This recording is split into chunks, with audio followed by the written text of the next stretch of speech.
we all have bad days, right? And we have things going on outside of the sphere that are impacting our lives. And, they creep in, during the day. Hi, my name's Devon. Today I own several multi-million-dollar companies. We started with $5,000 in a credit card. I don't know the easy way. I only know the hard way. Hey everyone, welcome to the Whiteboard Entrepreneur Podcast, where I give straightforward advice for the entrepreneur in all of us. I am Devon Dickinson, and today I'm going to talk about how you are not allowed to have a bad day. Kind of like there's no crying in baseball, like there's no bad days in leadership and entrepreneurialism. And listen, I'm going to tell you that this is a tough one for me. And it's kind of a fresh topic because I've been dealing with it this last week, and I'm not really good at it. So that's why I'm going to try to talk about it. And then hopefully through talking through this with you all, it's therapeutic for me. And hopefully I even learned something here in what I'm teaching. But this is a common issue that I think entrepreneurs have and leaders in general. And it's that, listen, we all have bad days, right? And we have things going on outside of the sphere of entrepreneurialism or leadership or whatever, professional endeavor that you've undertaken that are impacting our lives. And they creep in, during the day. And I'm gonna give you an example. So this last week we had what I call our EOM meetings, and during EOM, all of the leadership team presents kind of the prior month, and they're very intensive meetings, lots of numbers, and we do it for hours on end. So, there have been days when we've gone from literally 7 a.m. till 10 p.m. at night, and literally it's just back to back to back meetings where we're eating while we're meeting. And so you have to be hyper intensive, very like focused and ready to dig in. Well, that was going on all week, but I also had some personal stuff going on. I had a lot of other busy stuff just in general going on with some of the other companies. But, this personal thing on top of the EOM meetings, all of the busyness, and my head was all over the place. And I'm going to say I had what I would consider to be a couple bad days. They were difficult for me to kind of focus on the task at hand, which were our EOM meetings. And I didn't really realize it until kind of it was almost too late. So I'm raising this topic for us to reflect upon as entrepreneurs and leaders and people in leadership type positions, because first off, the earlier we can recognize this, the better we all are. And I say that because I think if I had realized earlier and had more self-awareness earlier, I probably would have made a few different decisions. And so one of the takeaways from this topic is to realize that when your headspace is not where it should be, you need to kind of shut her down, if you will, right? And I'm going to go through 3 different options of ways to kind of cope with this. But for me, one of the biggest takeaways from this last week is I should have recognized earlier, and I should have just done something totally differently rather than continue to run day after day after day after meeting after meeting after meeting and making decisions, which frankly may have not been the right decisions because my headspace wasn't there. I didn't have the right focus. I wasn't, paying attention the way that I should have been. My visceral reactions might have been inappropriate. They might have been, reacting from something going on personally rather than professionally. And so, I know I'm not immune to this because we all go through this. As a matter of fact, I know a lot of my employees express this to me. Hey, D, I got to tell you, I'm just off today.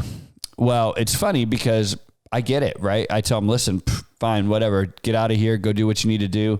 Shut her down. I don't want you working, right? And that's what we tell our employees, all right, hey, shut her down. Don't be touching anything right now. Take a few days off, come back and when your headspace is right, and we'll all be better for it.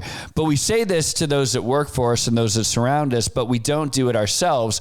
And frankly, we don't have anyone around us to tell us to do that. And so this is another reason why the topic is so important, is because we're the only ones oftentimes that can tell us. Like, nobody else on that EOM was going to say, hey, D, you don't sound good. Shut it down. Get off. We'll handle this. Nobody else is going to tell me, hey, Devon, get off of your own meetings and we're going to handle this without you. Right. Well, hopefully at some point they get comfortable enough to say that, but most of the time it doesn't happen. And so again, this is why it's so important for us to recognize this. So if I had to do this whole week over again, I was reflecting, I think there's like 3 things that I could have done, 3 different outcomes once I recognize it. The first, obviously, or before all of this, is recognizing early recognition will help. But the first is I could have literally just said, hey guys, hit pause. Let's delay these meetings. Let's cancel them. I'm not in the right headspace to be making decisions. I can't focus right now. I'm wasting your time, and probably anything that, I say is probably going to be stupid anyway. So let's just shut her down. And that takes a lot of courage to do, right? Because, you feel like you have an obligation as a leader to kind of run the show. But let's face it, would they rather have, some, drunk pilot who's, on pain meds and not doing well? I'm not saying I was drunk all week, but I'm just saying, would you rather have someone who is, flying the plane that's like not in the right headspace, or would you rather just say, hey, let's land this sucker and we'll take off tomorrow, right? And so I think that's one of the things that I could have done, is I could have literally just hit the pause button, just called it out and just said, guys, we're shutting it down today. You all can do it without me, but like right now I'm out, right? Probably would have been a good solution. Second thing I could have done is to recognize where I was at, recognize emotionally, mentally that I wasn't there, and just shut up, right? It probably would have been helpful for me just to be quiet, tell everyone, listen, I'm going to try the best I can to focus and listen, but I'm not having a great day myself. So I'm just going to try to listen. Don't take my silence as criticism. Don't take it as, seal of approvals either, but I'm just going to try to listen as much as I can and just call it out and sit back, listen, absorb, and kind of, take that neutral kind of role for a day or two. The last thing you can do, which is what I did, and I don't think it was all that great, was I tried to fake it till I made it, right? And this has worked for me in the past. Sometimes, you just kind of grit your teeth and you just fake it till you make it. But it has its issues, right? Because it sets some wrong precedents. Again, I don't know, even reflecting upon these last few days that I've had, the decisions that I made, were they good? Were they bad? Because I was only hearing things and seeing them through a certain lens. And so even though maybe some people didn't realize that I wasn't, my normal self, faking it till you make it, I don't think is a great solution.